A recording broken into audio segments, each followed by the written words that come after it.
Hello and welcome. My name is Naresh Kumar. I teach political science in the Department of Evening Studies, Punjab University, Chandigarh. Today we are going to discuss realism as a theory of international relation.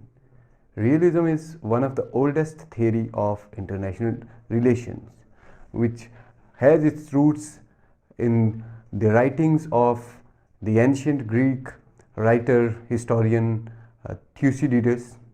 We can find the root of realism in his book titled The History of Peloponnesian War. Secondly, we can find the roots of classical realism in Kautilya's Arthashastra. In the modern form, realism started as a reaction to the idealist during the interwar period. So, E.H. Carr's book in 1939, The 20 Years of Crisis, is regarded as one of the most powerful critique of the initial idealist thinker, and this text became one of the most important texts of modern realism. Then Hans Morgenthau, in his book Politics Among Nations, became this book actually became the Bible of realism. Then later on, Kenneth Waltz developed the concept of structural realism, and then realism developed various variants of this theory like defensive realism and offensive realism. So today we are going to discuss the whole concept of realism. Realism. The crisis of liberalist thinking in the international relation gave way to realism. With its powerful and comprehensive explanations of international politics and conflict, it became the dominant orthodoxy of the field. The origin of realism can be traced back to antiquity, in the work of Thucydides and Kautilya, but within the academic discipline of IR, realism became a dominant force only after the Second World War, coinciding with the United States' rise as a superpower. Contemporary theorization of the popularizations of political realism can be accredited to Hans Morgenthau, a Jewish German migrant to United States. He signaled out 6 basic principles of realism in his classic Politics Among Nations, which is the best expression of modern realist philosophy. Political realism has exceedingly rich heritage, consisting masterpiece of E.H. Carr, Henry Kissinger, Robert Klintz, and many others. What is realism? Despite the several variants of internal differences that have emerged within realism over the time, the basic realist stories remain the same. The international order is anarchical, devoid of central regulatory authority, and populated by basic units that sovereign state territorialize nations. The philosophy of realism is essentially characterized by pragmatism and spareness. Statism's survival and self-help is the ruthless pursuit of national interest are central theoretical categories of realism. Within the state, the whole sovereignty and constituted unit is subject authority maintaining order, progress and development. Outside the state is sphere of uncertainty, war and anarchy. The interactions of sovereign wills in this anarchical setup leads to coalition and counter-reveling coalition, which can only be equilibrated by the balance of the power. Realists believe that balance of power among dominant states secure the stability and equilibrium in system. 4 basic attributes of realism. The primacy of state. Realists recognize the importance of group interaction in human life. As human beings organize themselves into nation state, state become the primary unit of analyzing human life.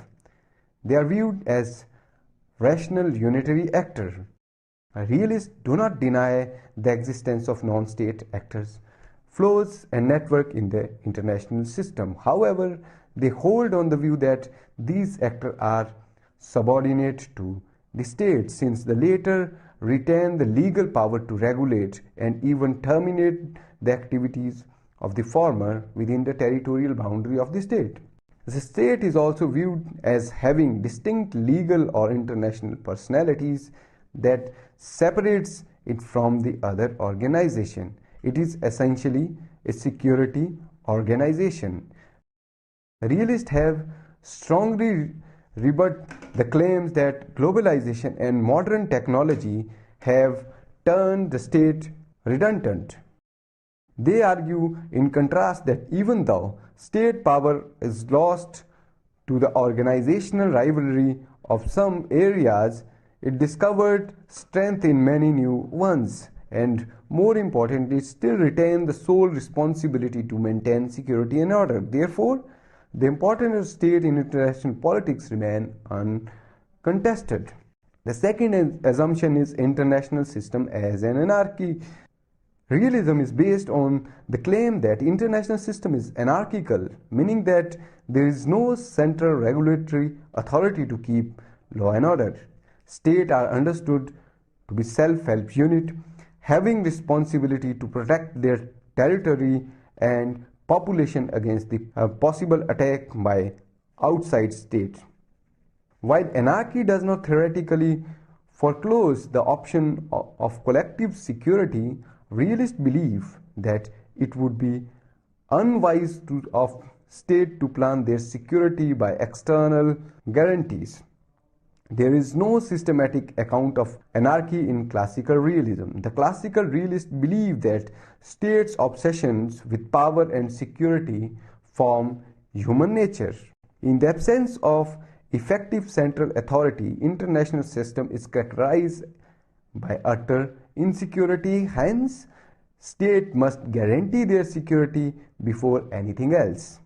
Realists argue that peace and security were prerequisite for prosperity, commerce, and development, and given the fact there was no supra-authority standing above and controlling the state could not leave the business of security to others. Third assumption is centrality of power. According to realists, the primary motive for state to formulate meaningful foreign policy is national interest defined in terms of power. Power is the master variable in all forms of realism. Though realists do not agree its measurement and nature. Most realists believe in the concept of balance of power, the idea that attempt by a powerful state to dominate over other world invariably provoke counter-rivalry tendencies and relentless parallelogram of forces will lead to balance of power among them. A balance of power could constitute either mobilized internal resources or building alliances, while the former is possible for strong, resourceful states. The weaker nations are left with no choice but the latter. But realists are divided over the goals of state behavior. Defensive realists argue that states seek security and do not need infinity power to get there.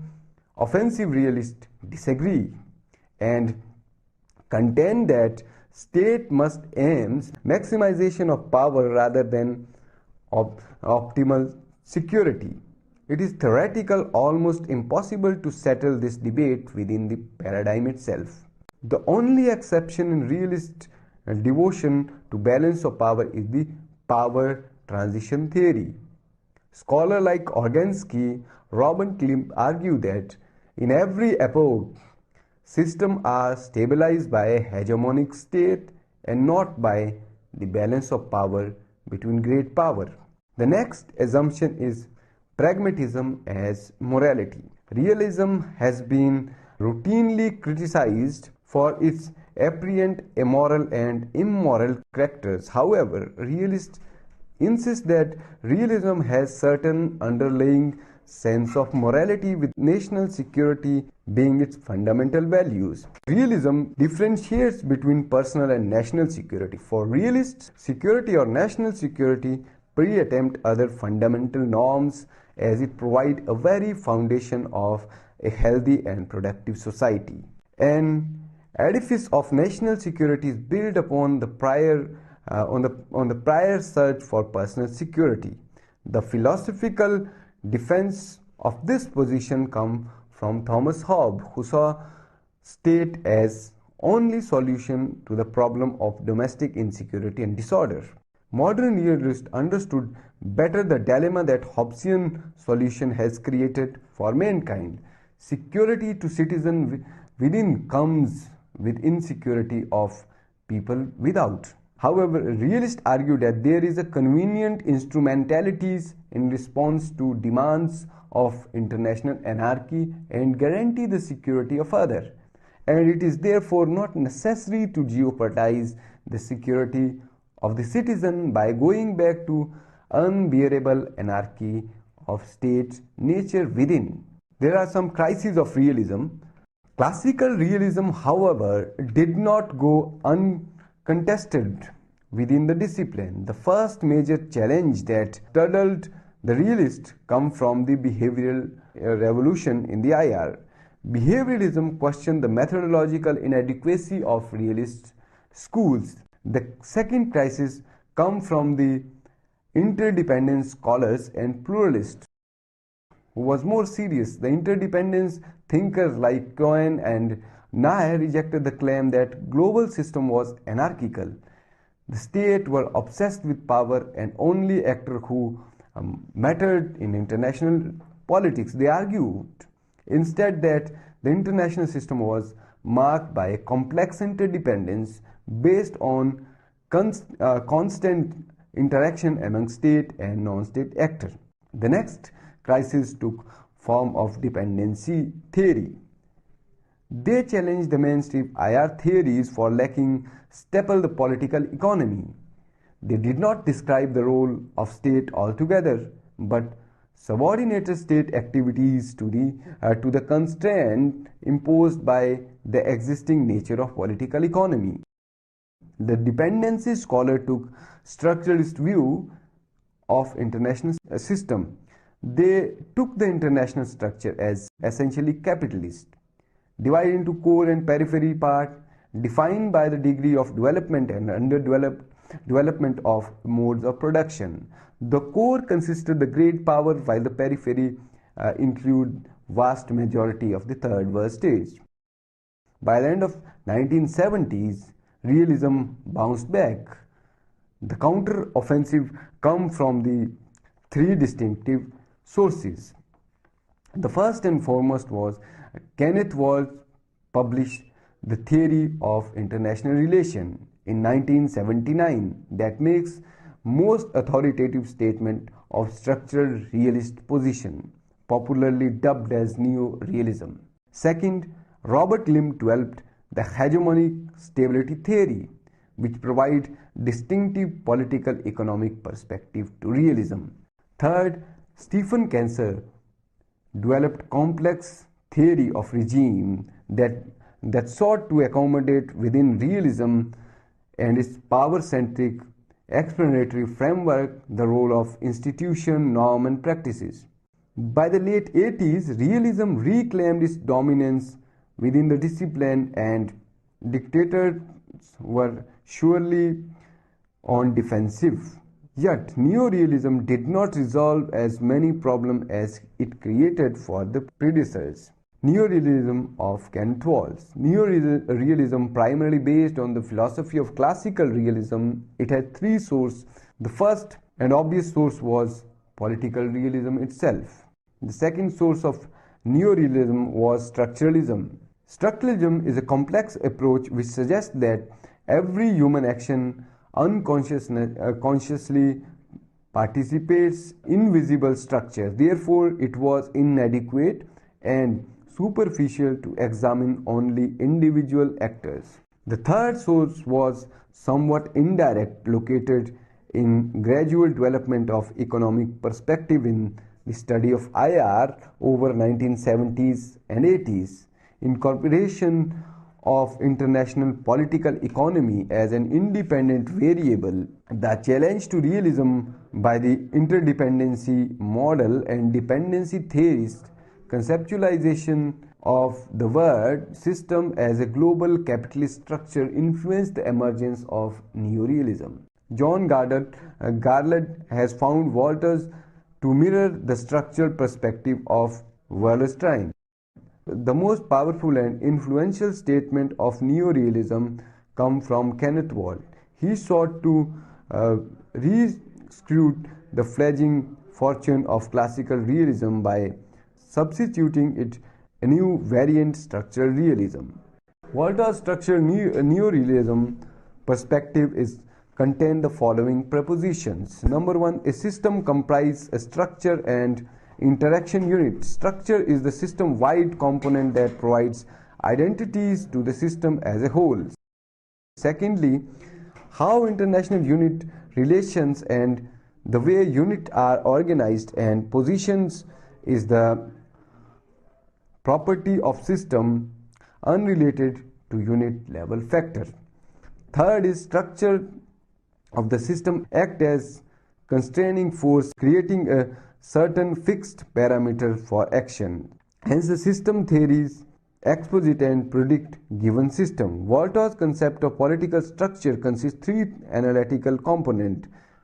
First, differentiation of units. Second is specification of their function. Third is degree of concentrations or diffusion of capabilities within the system. According to Walter, the basic system structure provides identity to the state and not the other way around. Therefore, the identities of international system cannot be grappled by studying merely the structural priority of the international states. Both continuity and changes within the international system are not exogenous. Rather, it is a system structure that determine the dynamics of both. Critiques of realism. The realist philosophy has essentially pessimistic views of human nature. It sees man as naturally animalistic, individualistic, evil, greedy, and desperate in pursuit of power over other. It is based on paranoia that fear is being dominated and vanquished, and there is little evidence of unending conflict in most part of the world. There would be little development if there was no cooperation and always conflict between states. However, this critique is partially true.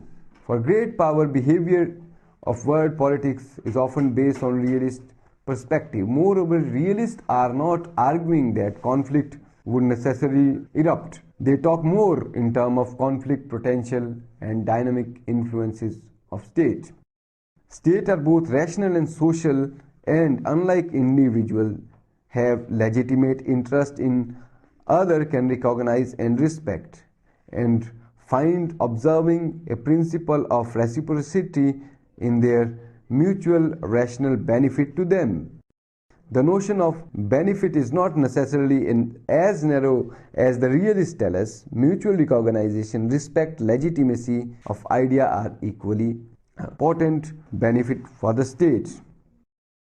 Liberal pluralists assure that realists of superficiality because they lack the domestic consideration owning their highly static perspective. The constructivists criticize the realist claim to unitary national interest, while liberal Marxist and critical theorists have analyzed how national interest is defined, claim the legitimacy by dominant interest and dominant society. Most realists are unable to account for the role of domestic variables and systematic manners. The realist idea of balance of power is also fraught with many conceptual ambiguities and contradictions. Neoliberal contend that state behavior is caused less by anarchy and more by institutional learning. Feminists argue that early state formation marked the effective centralization of political authority and accumulation processes, which were achieved by the institutionalization of gender exploitation and ideological legitimization of such gender practices.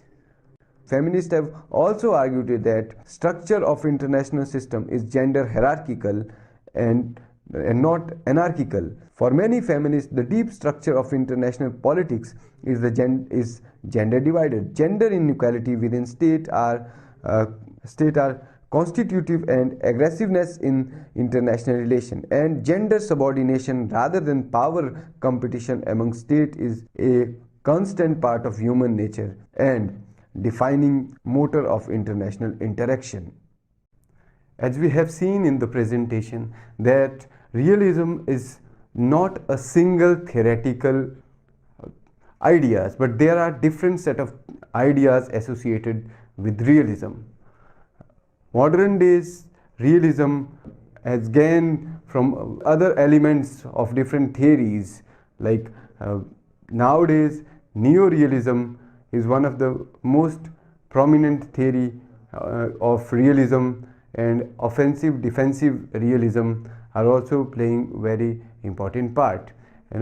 Realism, if you understand realism, you are able to understand various dynamics of international politics. Realism provides you a powerful tool to understand the politics behind the decision making, the real interest of a nation. So when you read a newspaper, when you read a story about international relation, you can put the glass of realism on your eyes and you can understand the realistic purpose behind an event. Thank you.